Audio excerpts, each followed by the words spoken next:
the surface it stinks. I see something on the surface, well it kinda makes me nervous. So say that you deserve this, and what kind of God would serve this? We will cure this dirty old disease. Well, if you got the poison, I've got the remedy. The remedy is the experience.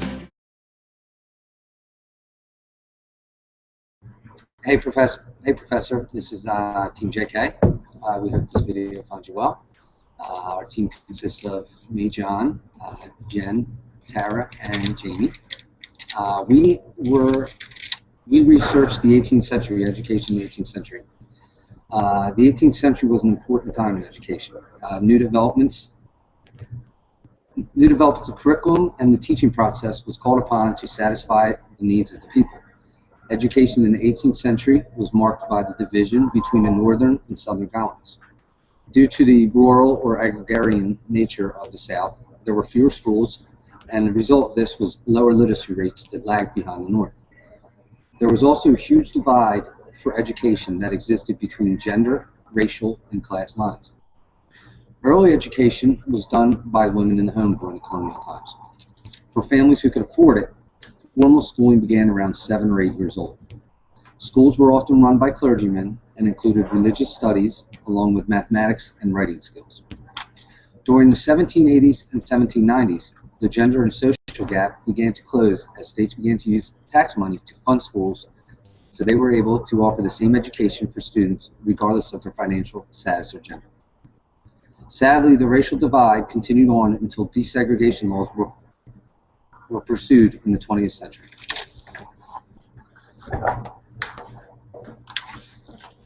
Hi, I'm Kat Tehan. The first milestone we had in the 18th century for diversity was in 1742, the first women's seminary was founded. It was founded by Countess Benita von Zendorf, and she was only 16 years old when she founded it. It was the first boarding school for young women that was in the United States.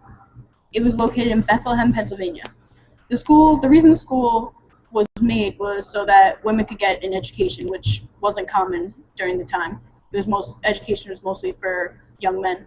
The school was called the Bethlehem Female Seminary, and eventually it connected with other schools and became the Moravian Seminary and College for Women. Today it operates as a co-ed school. It's a college that's in Pennsylvania called Moravian College.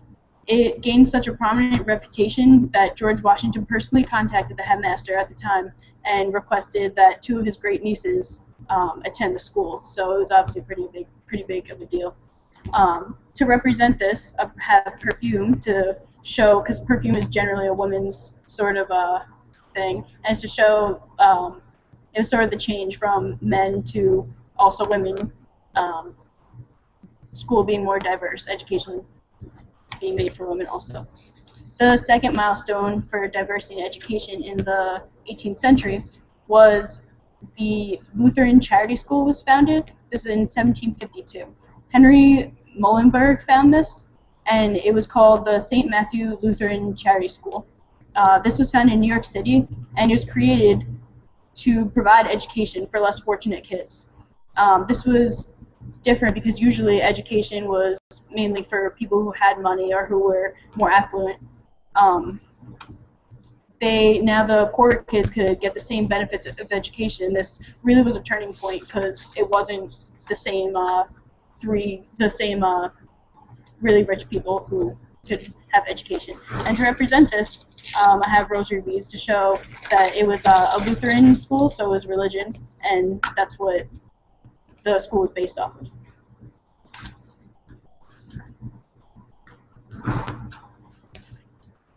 For the third event, it was in 1779 with Thomas Jefferson. He proposed a 2-track educational system which separated paths for the laboring and the learned.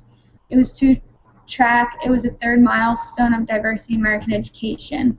They were provided scholarships for higher education because they were smarter, so they wanted to move those people on to help the economy better. And then there were the other people who didn't get anything. They had the lower end of the measured intelligence scale. They would be directed toward discontinuing school and receive no money to help them obtain their higher education. These students would go into industrial workforce or if they had some money in vocational school to assist in perfecting their craft. This would benefit the United States through securing a resilient, more cultivated workforce. The seemingly more intellectual students help the economy and workforce also through more academic feats. This two-track system separated Americans by their knowledge base and skill set, and it was seen as the best way to help the economy. There, of course, was some issues with this, as the separation based on academic ability seemed to also separate the economic classes. The higher class had more time, more money to spend on primary and secondary higher education, while some students could be just as bright but left behind because lack of resources. In a way, it prohibited the less economically fortunate to have the opportunity for higher paying jobs, but it was a step in the right direction for incorporating different people's skills to help our economy. Now, the object I chose was actually a book because the higher education were able to afford these, and it helped them learn more, unlike the uneducated who were most likely to stay in the workforce and weren't able to afford books to get a higher education and become more intelligent.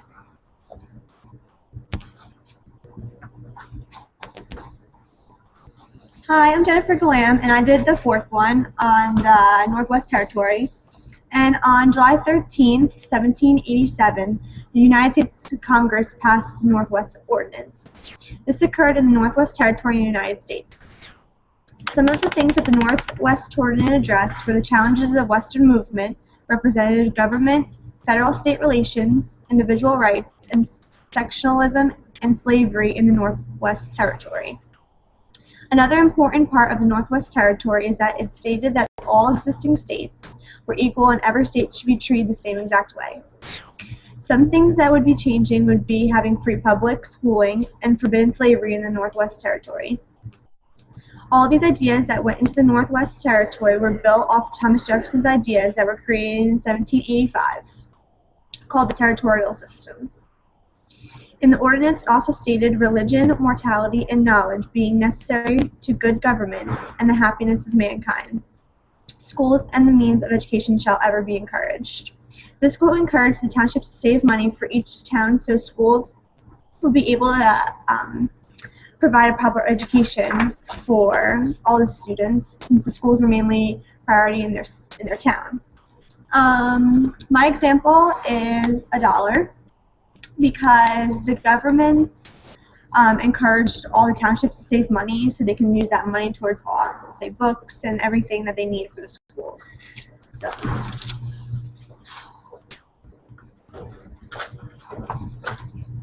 Hey, Professor, it's me again. I did the Enlightenment year 1791 on Jean-Jacques Rousseau, and it dealt with the impact of his philosophical views on early education policy in the United States. Rousseau was a philosopher who attempted to push the idea of what he called negative education, and wanted to focus more on the form of a child-centered education. This was a complete change from the traditional model of education, which was the teacher was the authoritative figure who taught skills and conveyed knowledge while following a predetermined curriculum. Rousseau's idea was to allow children to discover and learn on their own, protecting children from the forced will of others. A child will be able to draw their own conclusion by exploring. Rousseau stressed that the individuality of the child should be of utmost importance. He also stressed that no two children are alike, and therefore they can't be taught the same and can't learn the same way. The child needs to be treated as they are the center of the education. Also, for promoting a child-centered education, 5 points should be considered.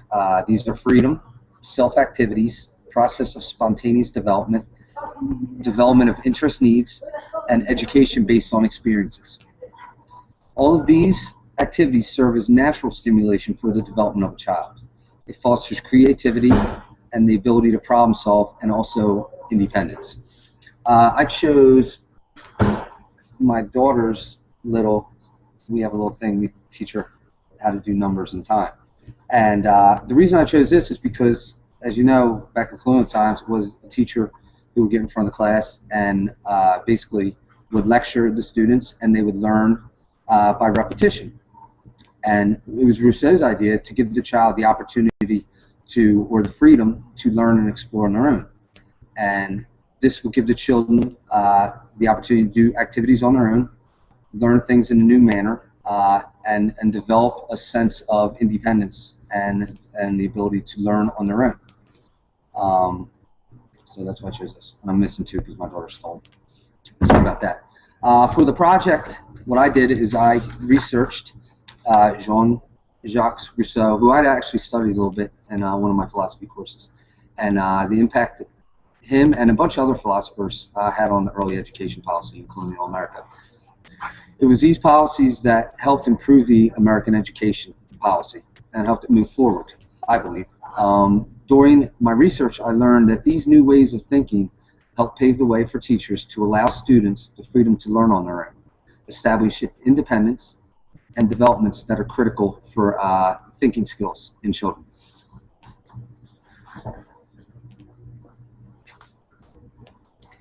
Hi, I'm Kara Tehan. So for this project, I had the first two milestones. The first thing I did was I researched the first women's seminary that was founded in 1742. And what I did for that is I did some research and found some interesting things, because I didn't realize how much women weren't as privileged being able to get an education. And then I researched it, and then I wrote in my paragraph, and we used Google Docs and Google Hangouts to kind of communicate, and we met a couple times and discussed it, and then I wrote my part for that, and then I also found the object that I used, the perfume. For the second one, for the Lutheran Charity School, I also researched that and discovered it was kind of cool that for the first time, less fortunate kids were able to get an education, and I thought that was pretty interesting.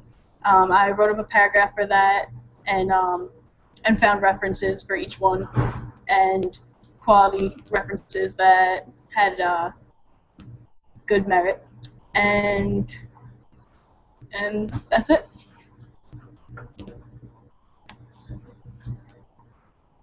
I'm Jamie Houck, and for mine, I did the two-track educational system. I researched that, and I found my object. I also did my two references, which I found through Google. I searched it, and then that way it showed up with different education websites all about it.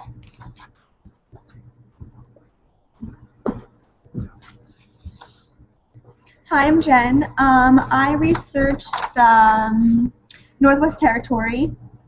What I did for the project is I found information on some of the databases that were given by Stockton.